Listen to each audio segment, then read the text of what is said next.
Hello everybody, welcome to Catherine Sews and happy Monday. I hope you're ready to have a fantastic week. I'm just sitting down for a minute to have a chat with you and let you know what I've got in store for this week. So first of all, what am I wearing? I did finish that t-shirt project that I mentioned in last Monday's vlog, where I took 4 t-shirts that my son was getting rid of and I cut them up all the same and then sewed them back together again. And I figured out a way to do a mock cover stitch where I serge my edges and then zigzag them down flat.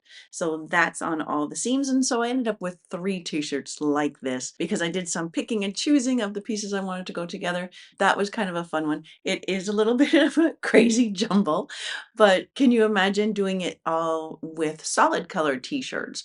Which is kind of what I want to try next. I think that would be really neat with 4 different colored t-shirts cut in kind of this random way.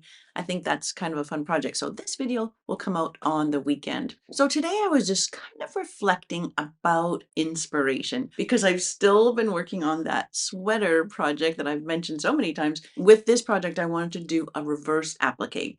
And so a couple of vlogs ago, I think, maybe the last vlog, I showed you a couple of different solid colors of knits that I'm going to use in the reverse applique. And then I mentioned where somebody said to photocopy the sweater. So I did that and I showed you last vlog, I showed you the copy of the sweater and I mentioned that I had a little piece of it in my purse that I was carrying. So I went back to the thrift store with this little piece with the cutouts and I held it up to a whole bunch of different sweaters and holy smokes, that was such a great tip and so useful. When I put it up against the pieces that I had been thinking, like the burgundy and what else did I have? A burgundy and kind of a bluey gray color. It was okay. It was fine. But taking this with me to the thrift store meant that I could really, really nail it and find a couple sweaters that I just loved with it. So I did end up thrifting 2 more sweaters for this project. And so now I am ready to proceed.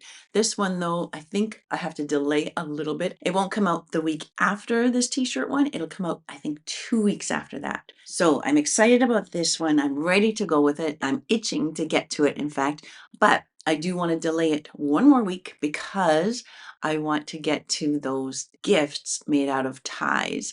I've been collecting all my ties. I'm also itching to do that one because I think it's great to get that one out ahead of time of the holiday season, but also because I gave it as a challenge to the members of my online sewing community. And so they've been having a great time making things out of ties, and I need to get caught up.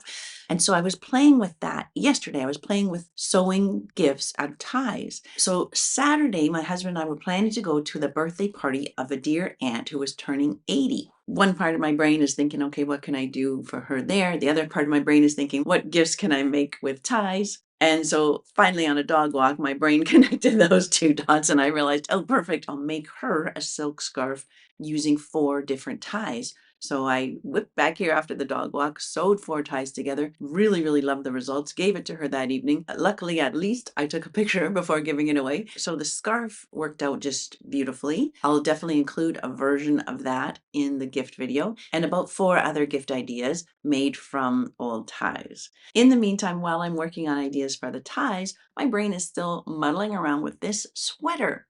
And I was thinking to myself, like, what am I going to put on the applique? Am I going to put words or shapes or flowers or what kind of things do I want to actually have emblazoned across this sweater? So I needed some inspiration. I was actually flipping through a magazine. Now, it was not a fashion magazine. It was a home decorating magazine. It was House and Garden. And I came across this picture. It looks like a quilt, but they're just calling it cloth. It's from the Christopher Farr cloth collection. But it just stopped me in my tracks because of the jumble of colors and then this leaf shape that was kind of embroidered on top of it. It just inspired me so much in that moment when I clapped eyes onto that. And I just thought, that's what I want the feeling of my sweater to be, these long leaf shapes that were embroidered onto it. Now, my sweater is going to end up looking nothing like that quilt or piece of cloth. It's going to be completely different, but it was that moment of inspiration where I just felt, that's what I want to do. And so I was reflecting on that a little bit, like, where does good inspiration come from? It was sort of a little light bulb moment where you just feel like, aha, that gives me an answer. That gives me a pathway. It's not anything like I'm going to copy that quilt. Like that wouldn't even make sense for this project, right? I'm not copying that, but it just set me on a path. And I think that's what good inspiration does. It invites you along a path. It invites you to add yourself into the equation.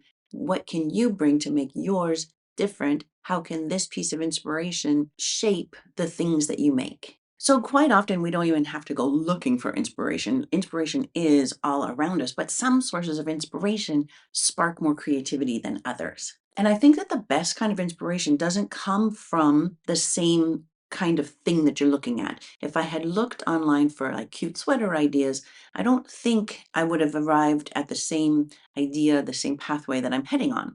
I would have arrived at somebody else's idea. There's an Instagram account which is so much fun to follow. I'll link it in the description. She takes photos of high fashion items and she pairs them up with something from nature. So this is not actually an instance of a fashion designer being inspired by nature, although it could be, we don't know. It's more the other way around where she's taking the finished product and pairing it with something from nature, finding your inspiration in nature in something so unexpected, and just be inspired by the shapes, the colors, the textures, the combination of how it all flows together. That's where you get great inspiration from. There's also examples where fashion designers were inspired by architecture and finding beautiful and unexpected combinations of, again, shape, texture, color coming from architecture. So that's what I'm trying to reflect on today, is finding inspiration in unexpected and unrelated places. I kind of think that the worst place to get inspiration from is a fashion magazine or the mall, like looking in store windows. I do like to do that. And I think that that's important for kind of staying current and keeping up with what's actually happening in fashion. But I don't really think that you get your best inspiration there. What you get is other people's finished ideas. When you take inspiration from somebody else's finished idea, it doesn't invite you in, does it? It doesn't make you feel like, what can I add to this thought? In fact, it makes you feel the opposite. It makes you feel like, I can't come up with something as good as that. So let me just take that idea. So then, as I was reflecting on all of this, the whole idea of inspiration versus copying, I came across a couple of Instagram posts where people had shown their own work that had been copied by some big fast fashion conglomerate, and just how unfair that is. Here's an example from a couple young women in San Francisco who do beautiful work upcycling old jeans. They do the sashiko stitching, they do very intricate and painstaking repairs, and then their design was stolen by Banana Republic. One of our designs was stolen by the fast fashion company Banana Republic. As you can see, here is our original design from March 2024. And here is a copy of our design that they released within the last few months. We don't know if they have the original jeans or have used the images that we've posted here on Instagram to create a copy, but all the details are there. As you can see from the photos, there is no question that their version was stolen from our design. And Banana Republic gives no credit and no thanks and no monetary compensation to the original creators. And so that's just not great. Like, doesn't that feel kind of crappy? And then another one this young woman who did this beautiful lobster sweater, and it was stolen, like directly stolen by Shein and also by Alibaba and also by Amazon, that just put out the exact same sweater, and again, giving her no credit and no compensation. I just want to wrap up by opening up this question. Is copying okay the other way around? And I don't know. I don't have an answer, but here's what I'm thinking. I have done the same thing. I've looked at examples of fashion that I really, really liked. For example, this sweater that I saw online, and it was from some big fast fashion company. I can't remember if it was Shein or what, but I thought it was so beautiful and dramatic. I didn't want to order it though, because I knew that once it arrived, I would not love the quality. If it was coming from a company like Shein, I would not like the quality at all. And so I didn't feel bad about copying the design, because you know what? It probably wasn't Shein's design in the first place. So I copied that sweater. I thrifted a black sweater and then a white sweater, and I cut out the flower and put it on with needle felting. It was really fun to do, and I love that sweater. I still wear that sweater. In fact, I brought it with me on the Italy trip. So it got me thinking, was that okay? I'm still copying.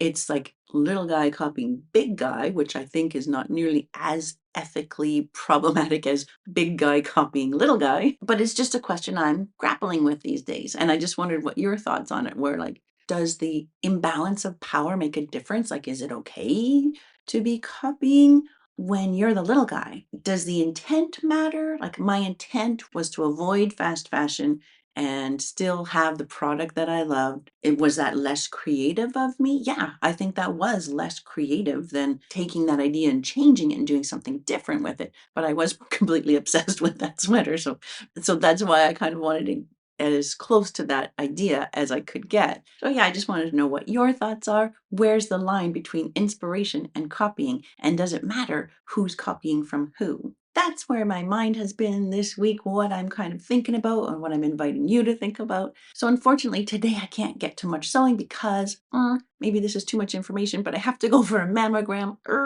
which probably most people already know is no fun at all.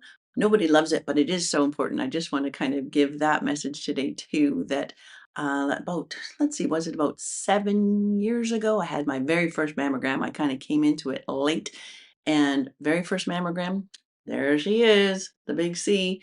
And so I had to have that dealt with, lumpectomy, radiation, all of that. And now I'm so grateful and so happy to say that I'm 7 years cancer free. And I just want to, put that out there, that how important that is to go and get your mammogram too. Okay. So kind of a mixed bag of thoughts today, inspiration and mammograms. What can you do? Anyway, I really do wish the best to you. I hope you're all set up for a great week. This is our last week of November, and then it's going to be December. Holy smokes. So until next time, you take care. Bye.